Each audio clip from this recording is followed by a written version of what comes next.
وقال ربكم ادعوني أستجب لكم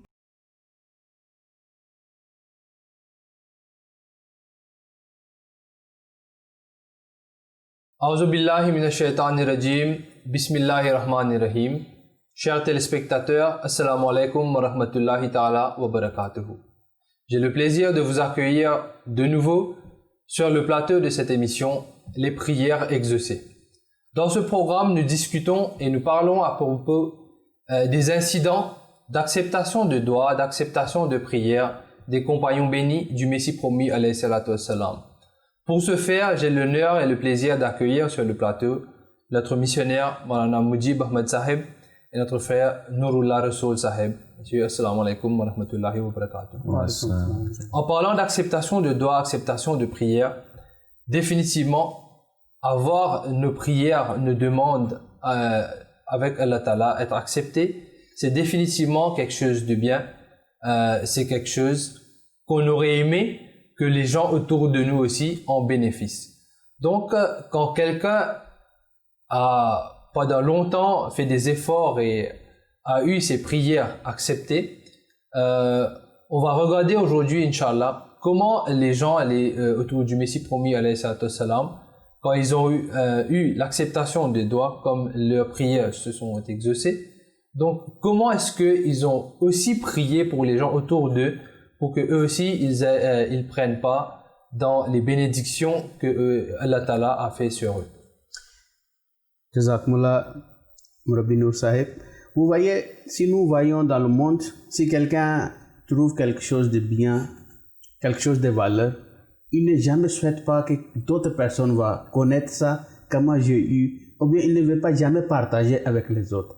Mais le cas dans la spiritualité est complètement différent. Si Allah a guidé quelqu'un, il est véridique, il a suivi envoyé de Dieu véridique, donc il y a toujours quelque chose qui va lui déranger.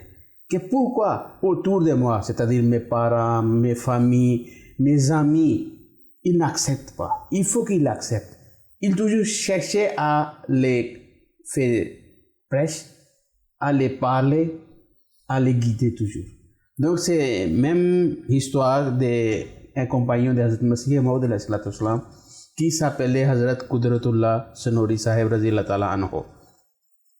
Hazrat Qudratullah Sanori Sahib, il avait déjà accepté Hazrat Masih Maud alayhi salatu wassalam, mais son père n'avait pas accepté. Et Hazrat Qudratullah Sahib dit que ça me dérange quand je vois mon père était comme opposant. Donc il n'acceptait pas. Donc j'ai toujours fait doigt pour mon père et j'ai toujours écrit lettre au Hazrat Masih Maud de prier pour mon père et qu'Allah va lui guider. Donc il a dit que Hazrat Qudratullah Sanori Sahib a dit c'est comme mes prières sont exaucées, que mon père a vu une rêve qu'il est en train de faire Hajj, pèlerinage autour de Kaaba. Et il est en train d'offrir namaz. Dès qu'il a fini namaz, quelqu'un est venu par derrière et il a tenu ses épaules. Et il a dit que tant que vous n'aimez pas Ali Rasoul, c'est-à-dire les enfants du saint prophète Muhammad sallallahu alayhi wa sallam, les enfants spirituels ou bien les enfants physiques. Donc, je ne vais pas vous laisser et vos prières et tout sacrifice, ça ne va pas vous avantager. Alors qu'il est quelqu'un qui offrait la prière, oui, qui était spirituel aussi. Oui. Donc, son père, il a dit que je me suis étonné que je suis en train de prier, je suis en train de faire doigt, mais pourquoi cette rêve, ça veut dire quoi? Donc, il a dit que il a croyé que moi j'ai prie bien et dans chaque prière j'ai fait doigt pour les enfants du prophète Muhammad sallallahu alayhi wa sallam. Même il cite les noms par nom avant de faire doigt. Donc ça lui a troublé que pourquoi cette rêve est arrivée. Donc il a parlé avec Hazrat Qudratullah Sanori Sahib, avec son fils, que voilà j'ai trouvé rêve comme ça, je ne sais pas. Hazrat Qudratullah Sanori Sahib Razila Ta'ala anhu a dit que j'ai demandé à mon père, si vous me laissez, je peux faire interprétation, je peux vous Pour expliquer. interpréter ce rêve. Je peux vous expliquer. Donc son père a dit non, il faut laisser. Je sais que vous allez dire que Ali Rasoul veut dire le Messie promis l'Islam. C'est ça vous allez dire. Et Hazrat Qudratullah Sonori Sahib a dit oui. Ici Ali Rasoul veut dire ça. Que Hazrat Masih Maud Imam Mahdi il faut lui accepter. Donc il a dit non, je ne suis pas d'accord. Tant que mon cœur ne serait pas d'accord, je ne vais pas vous écouter. Mais son père dit que depuis que cette rêve j'ai vu, ça a troublé ma croyance. Dans mon cœur, j'ai commencé pas à avoir les doutes maintenant. Que tout ce que je suis en train de faire, ce n'est pas accepté. Si je ne fais pas ça, c'est-à-dire si je ne respecte pas les conditions. Donc ça m'a commencé pas à douter. Et il a dit que j'ai commencé par faire droit. Et j'ai commencé par Allah que si vous allez m'éclaircir un peu, si vous allez me guider un peu, je vais accepter. Donc il a fait beaucoup de doigts. Et à la fin, il a eu tranquillité de cœur. Allah a lui guidé et il est parti Qadian pour accepter et fait bête de Hazrat Masih Maud al-Islam. Et encore, il était quelqu'un qui, c'est pas seulement, il était peut-être parmi les gens qui sont venus à la dernière position, ou bien à dernier moment de Hazrat Masih Maud al-Islam dans la Jamaat, mais quand en 1927 il est mort, il est enterré dans Bahishti Maqbara, près des compagnons du Hazrat Masih Maud al-Islam. Bahishti Maqbara, c'est le cimetière là où le Messie promis et ses compagnons bénis qui sont vraiment très proches sont enterrés. Oui. Donc ce compagnon béni, Hazrat Qudratullah Sahib, au commencement il opposait les croyances de son fils. Avec le temps, il a accepté le Messie promis avec suite à des rêves et les efforts qu'il a fait, mais aussi pour être enterré dans le Bahishti Maqbara signifie que cette personne a aussi accepté d'entrer dans le système béni de Wasiyat.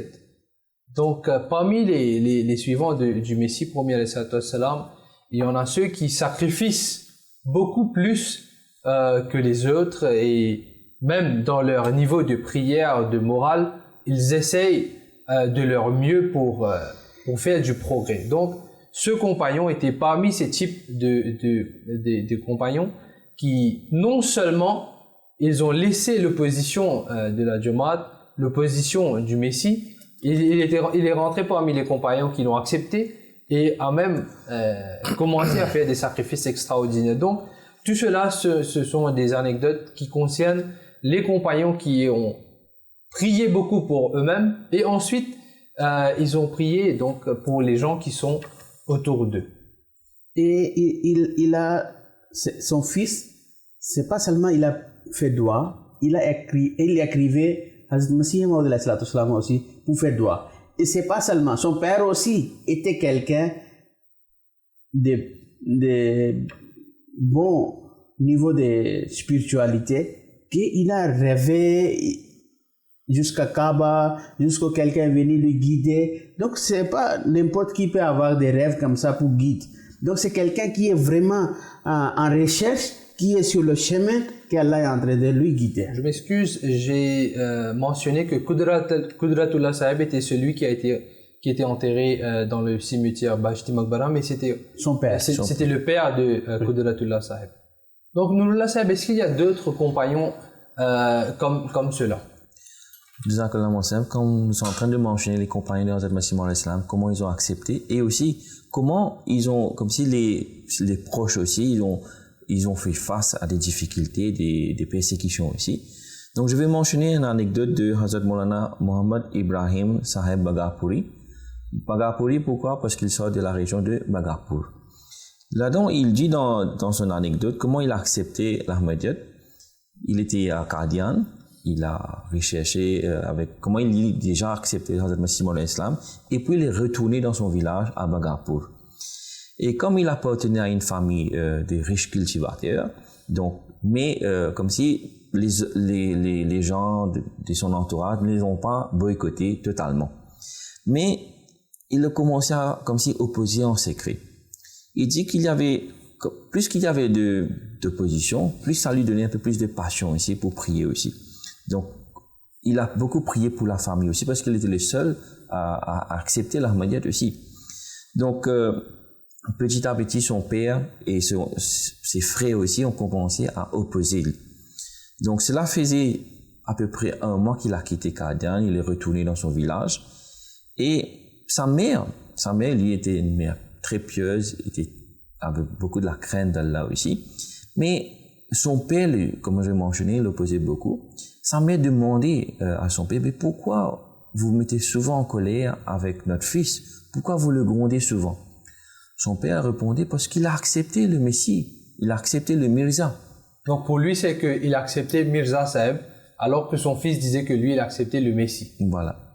Mais la maman, qu'elle était une maman très pieuse aussi, elle a dit, mais moi j'ai remarqué, depuis que notre fils est retourné depuis Qadian, son comportement a changé complètement. Petit à petit, son frère, son père aussi, ses frères aussi ont commencé à l'opposer. Et maintenant, sa maman qui posait la question avec son papa, il demandait, mais pourquoi à chaque fois vous le grondez, vous vous êtes opposé complètement à notre fils? Pourquoi ça? Et le père a répondu, parce que il a accepté le Mirza, il a accepté le Imam Mahdi. Sa maman, c'était une maman très pieuse, très religieuse aussi, avait beaucoup la crainte d'Allah. Il dit, mais depuis, moi j'ai observé, depuis que notre fils est retourné depuis Qadian, il fait ses prières régulièrement, il fait le tahajjud, il a progressé dans le taqwa. Et si il a accepté le Imam Mahdi qui signifie que ceux qui recherchent la guidance, ceux qui cherchent les conseils, mais si c'est le cas, moi aussi je vais accepter le Imam Mahdi. Parce que depuis que notre fils est retourné, il a vraiment changé. Donc après cet incident, tout le monde dans la maison est resté silencieux parce que la maman a accepté le bayat aussi.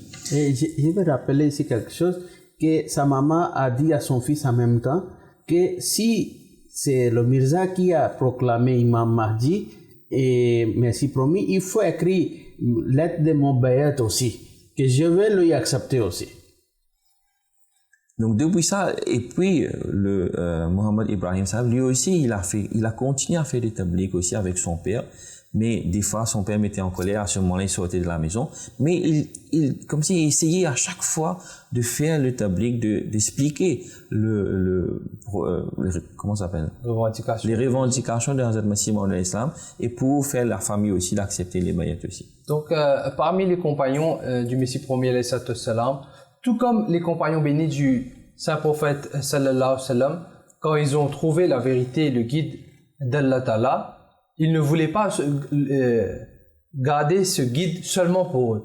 Donc, pour augmenter ce guide, pour vraiment en bénéficier, ils voulaient très certainement de partager ce trésor qui est venu de la part d'Allah. Donc, par exemple, il y a aussi un incident. Mais ici, je vais rappeler quelque chose, que avec ces prières, c'est-à-dire prières de Hazrat Maulana Muhammad Ibrahim Sahib Bakapuri, Razi Allah Ta'ala anhu, les prières sont exaucées.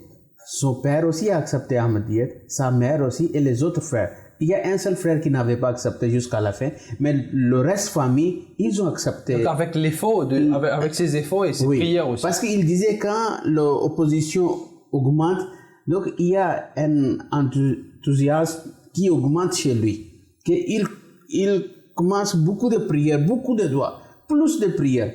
Dès qu'il lui dérange, il tombe dans la sajda, il faisait les prières. Et ces prières qui ont donné cette fruit que toute la famille a accepté. Donc pour ceux qui sont en train de regarder cette émission, donc on sait très certainement que les Ahmadis, surtout ceux qui ont accepté le Messie premier alayhi salam, font face à des difficultés de toutes sortes dans leur vie quotidienne après qu'ils ont accepté le Messie premier alayhi salam, parce que les gens qui ne l'acceptent pas, ils sont en train de faire tous les efforts possibles pour nuire à ces gens qui ont accepté le Messie premier alayhi salam. Mais comme vous venez de mentionner dans cet incident, et que face à des difficultés, à des persécutions Donc, on ne doit jamais laisser nos croyances, on ne doit jamais laisser nos pratiques religieuses et surtout de ne jamais laisser les prières.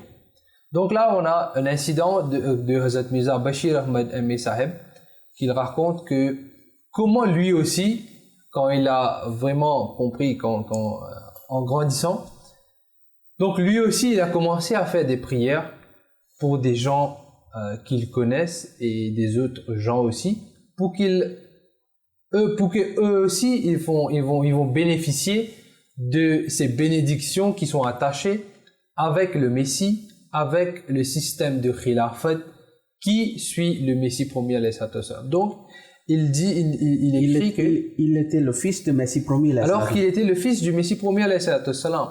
Donc là aussi, il avait cette douleur de partager ce trésor qui est le guide d'Allah Ta'ala. Donc il dit que à l'époque où il travaillait sur le livre Silsila Ahmadiyya, donc c'est une compilation des anecdotes et des incidents de l'histoire de l'Ahmadiyyat depuis l'époque du Messie premier alayhi salatu wassalam.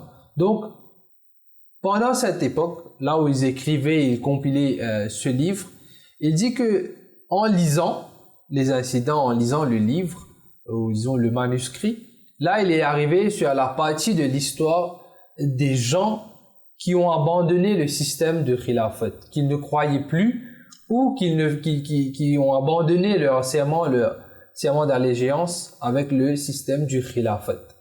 Donc, en lisant cette histoire, il nous dit qu'il était très ému, très chagrin de lire cette histoire. Et là, il a lu à propos de quelqu'un qui s'appelle Hazrat Maulvi Ghulam Hassan Khan Sahib de Peshawar. Donc, en lisant cette partie de l'histoire, il a lu à propos de cette personne, et cette personne était, par coïncidence, son beau-père. Et là, il dit que, d'après les écritures qu'il était en train de vérifier, que cette personne, Hazrat Maulvi Ghulam Hassan Khan Sahib, avait des liens avec ces gens-là qui avaient abandonné le système de Khilafat. Donc, ça lui a causé beaucoup de peine, beaucoup de douleur. C'est-à-dire, il était avec ces groupes de personnes qui avaient accepté Hazrat Masih Maud, mais qui n'avaient pas accepté, après la mort de Hazrat Masih Maud, l'institution de Khilafat. Ils n'étaient pas d'accord avec l'institution de Khilafat. Ils se sont séparés et créé un autre groupe. Donc, ils sont croyants de Hazrat Masih Maud, mais ils ne croient pas à l'institution de Khilafat Ahmadiyya. Alors que c'était bel et bien le Messie premier alayhi salatu wassalam qui a aussi prophétisé qu'après sa mort, il y aura le système de Khilafat. Oui. Donc, de ne pas croire, de ne pas obéir le système du Khilafat de nos jours est aussi égal à ne pas obéir le système que le Messie premier alayhi salatu wassalam a prophétisé. Donc, en voyant cela, Hazrat Mirza Bashir Ahmad Sahib nous dit que j'ai commencé à prier avec beaucoup de douleur. Et là, il dit que j'ai prié pour cette personne, Hazrat Maulvi Ghulam Hassan Sahib, que, oh Allah, tu as le pouvoir sur toutes choses. S'il n'accepte pas, alors donne-lui l'occasion au moins de reconnaître et de supprimer cette séparation, c'est-à-dire de reconnaître le Khilafat et la Jamaat et de faire la réconciliation. Donc, c'était quelque chose de très douloureux pour lui. Ensuite, Hazrat Mirza Bashir Ahmad Sahib nous raconte que un mois après, donc pas beaucoup de jours après, seulement un mois après avoir publié ce livre, la publication de ce livre sur laquelle il travaillait, donc pour une raison ou une autre, cette personne, Hazrat Maulvi Ghulam Hassan Sahib, est venue à Qadian pour un travail quelconque. Donc, il ne sait même pas pourquoi il est venu à Qadian. Alors que lui, il priait beaucoup pour cette personne, que Allah guide-le sur le droit chemin. Donc cette personne est venue à Qadian, donc après une séparation de 26 ans. Alors qu'ils étaient tous ensemble, pendant 26 ans, il avait quitté Qadian, il avait quitté le système de Khilafat, et là il est venu à Qadian. En venant à Qadian, il a renouvelé ses pactes, ses promesses, ses serments d'allégeance, que voilà, le lien entre cette personne et le Khilafat a été établi. Donc, là, on vous constate que comment une personne qui prie avec douleur, non seulement pour lui-même, mais pour les gens qu'il aime, pour les gens autour de lui et les autres gens aussi, Allah Ta'ala accepte définitivement ce type de prière. Donc ça montre que cette personne, il l'avait éloigné de ce système, mais il avait croyance, il était véridique aussi et il priait aussi. C'est-à-dire, le Satan peut tromper quelqu'un, pour le moment, il peut lui dérailler un peu de la chemin droit, mais comme il était quelqu'un parmi les vrais croyants, et comme son beau-fils a commencé par faire dua aussi pour lui, donc vous voyez comment les doigts sont acceptés qui n'étaient pas acceptés depuis 26 ans. Donc dans un mois, Allah a exaucé et il est revenu et il est rentré dans l'institution de Khilafat. Il a accepté le Khilafat. Et si nous voyons l'histoire à l'époque de Hazrat Masih Maud, on voit que les gens qui sont tellement loin, parce que aujourd'hui c'est très facile à dire quelque chose. Vous pouvez parler, vous pouvez rejoindre quelqu'un qui est des millions de kilomètres loin de vous. Vous prenez le téléphone, vous voulez parler, c'est facile. Mais à cette époque, quand les gens voyageaient des jours, des mois avant d'arriver quelque part, et les lettres vont prendre des jours, et là vous allez connaître, quelqu'un voyage quelque part, jusqu'à son retour, il y a des choses qui sont changées. Les gens sont morts, les gens sont mariés, les enfants sont nés, ils ne savent pas. Il n'y avait pas un système de communication. Donc, tous les compagnons de Hazrat Masih Maud, ils sont de loin. Comme on vient de parler de cette personne, c'est de Peshawar. C'est loin. Même aujourd'hui, pour aller, c'est pas facile. Mais à cette époque, et un autre anecdote qui est du même endroit, Balochistan. Peshawar, c'est une ville de Balochistan, de province Balochistan. Donc, il y a Hazrat Noor Muhammad Sahib, Wald Munshi Fateh Muhammad Sahib, Raziyallahu Ta'ala anhu. Il a dit qu'il avait accepté Hazrat Masih Maud en 1904. Il a quitté Balochistan pour venir Qadian, accepter Hazrat Masih Maud, faire bête, et quand il est retourné, donc son professeur, celui qui a lui enseigné, il a appris que Noor Muhammad Sahib est parti accepter Mirza Ghulam Ahmad Qadiani. Donc il cherchait à lui piéger, il cherchait à lui serrer quelque part.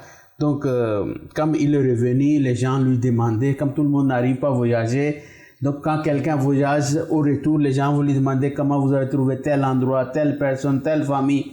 Donc, c'est comme ils vont lui donner tout, rendre compte de tout ce qu'il a vu. Donc, les gens lui posaient des questions à propos de Hazrat Masih Maud. Il a dit que vous avez accepté Mirza Ghulam Ahmad Qadiani, et vous savez, il a proclamé qu'il recevra des révélations de Dieu. C'est un autre point maintenant. Que les gens, d'abord qui disaient le Dieu, qui écoutait avant, il n'écoutait plus, qui parlait avant, il ne parle plus, c'est comme Dieu n'est pas vivant maintenant. Donc en même temps, cette opposition que Hazrat Masih Maud a proclamé, que Allah parle avec moi, il écoute avec moi et je reçois les révélations. Wahi. Donc, son professeur a posé cette question que, vous savez, Mirza a proclamé qu'il recevra des révélations. Est-ce que vous avez aussi eu des révélations? Donc, puisqu'il a accepté Mirza Ghulam Ahmad Sahib. Donc, quel est le changement dans votre pays? Donc, c'était une question comme une piège. Donc, là, Hazrat Noor Muhammad Sahib a dit, oui, que j'ai vu une publication de Hazrat Masih Maud, là où Hazrat Masih Maud a mentionné bien que celui qui veut chercher la véracité de mon arrivée, c'est-à-dire Hazrat Masih Maud, s'il est véridique ou bien quelqu'un est en train de rechercher, il doit faire beaucoup de doigts et là Allah Ta'ala va lui quitter. Et Hazrat Noor Muhammad Sahib a dit, quand j'ai vu cette publication, j'ai commencé par faire doigt. Donc, quand je faisais le doigt, c'est là que j'ai eu cette révélation de Dieu que Allah Ta'ala, quelqu'un me parlait qu'il est véridique, acceptez-lui. Que cette personne qui est en train de revendiquer d'être le Messie et le Imam Mahdi, que lui, il est vrai. Il est vrai, il est véridique, acceptez-lui. C'est dans le rêve qu'elle a lui guidé. Donc, quand il a parlé comme ça, son professeur, il croyait que dans la première question, il va lui faire tomber. Donc, il n'a pas gagné. Et au contraire, il a montré son révélation aussi.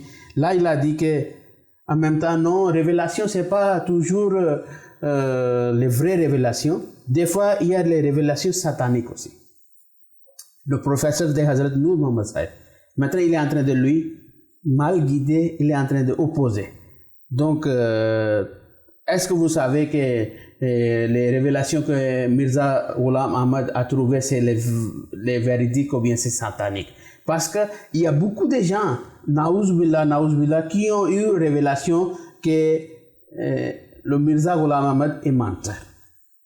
Maintenant, c'est son professeur qui est en train de donner doute sur la croyance que Hazrat Noor Muhammad Sahib avait. Donc, Hazrat Noor Muhammad Sahib a dit que j'ai envoyé cette question à Hazrat Masih Maud alayhi salatu wassalam. Là, Hazrat Masih Maud alayhi salatu wassalam m'a répondu que celui qui recevra les révélations, il doit avoir son état, ou bien les gens doivent avoir son état. Donc, celui qui est en train de recevoir des révélations, Oui. s'il est quelqu'un qui est engagé dans des activités qui sont malsaines, donc définitivement, il va être influé par Shaitan. Oui. Et celui qui mène une vie qui est pure et sainte et qui marche sur les enseignements du Saint-Coran et sur les commandements d'Allah, donc il ne peut pas être influencé par Shaitan. Définitivement, les révélations qu'il va recevoir, ça va être de la part d'Allah. Donc, Jazakumullah Monseb, Jazakumullah Nurullah Seb, faute de temps, on peut pas, nous allons pas pouvoir discuter à propos d'autres compagnons pour aujourd'hui dans cette émission. Donc, Inch'Allah Ta'ala, on va se rencontrer à nouveau pour en discuter à propos des autres compagnons bénis du Messie promis alayhi salatu wassalam, qui prouvent aussi la véracité de Hazrat Mirza Ghulam Ahmad Qadiani alayhi salatu wassalam, qui prouvent la véracité du saint prophète sallallahu alayhi wa sallam et de l'islam ainsi. Donc, jazakumullah vous, je vous remercie, chers téléspectateurs, de nous avoir suivis sur ce plateau de votre émission Les Prières Exaucées. Je vous donne rendez-vous pour la prochaine épisode. Assalamu alaikum wa rahmatullahi wa barakatuh.